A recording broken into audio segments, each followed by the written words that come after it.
يلا ويا بعد عمري اطبلكم على المايك من جديدة.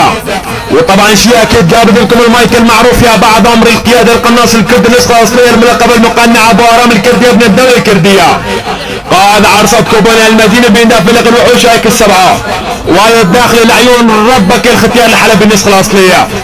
اصعدوا لك اخو المنيوكيا اخو القحطي ابو احمد الحلبي، اختك وين عندك برضوع ولك يا اخو المنيوك اللي اضرب عيالي بكستك ولك بناخذ بلعت العيار. اسعد ابو احمد الحلب بالليل لانيك اختك بسب خطاب، لانيك اختك واغني عبيزتك الراب، لانيك اختك وطعمي الشراب، لانيك اختك بسب غراب، لا ضرب عيالي بكسمك الحباب، لانيك اختك وطعمي الكباب، لانيش لك طيز اختك من جوا الواتساب، لانيك اختك بسب الشباب، لانيش لك طيز اختك ولا خليت تشلح الثياب، لانيش لك طيز اختك يا بناخذ بلعت العيار بسب الشلاب.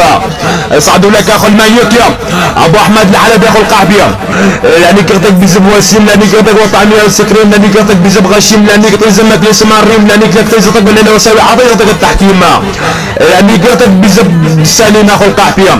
اصعدوا لك بناخذ بلعت العيار اخو المنيوك يا، لانيك اختك وحط لك بكستك الخفاش، لانيك اختك بسب رشاش، لانيك لك اختك وطو بزعل فراش، لانيك اختك بسب الشباش، لانيك اختك بسب عكاش، وحط لك اختك بالشارع ولا خلي عالم تنيكه ببلاش يا. اصعدوا لك بناخذ بلعت العيار، يعني قلتك بزب مقنع، لاني قلتك بالمجمع، لاني قلتك كل ضرب عياري بطيء صدق اللي خليك يسمى من ضربات الهريه المعه، لا ضرب عياري بطيء زمك ولا خليه من ضربات راس ولا زب تدمع.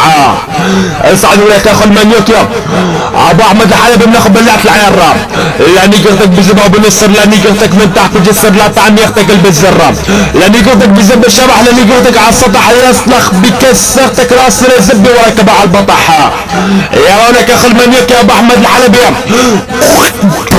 عقل صدق اخو المنيوك يا، والعيون ربك الختيار الحلبي النسخه الاصليه.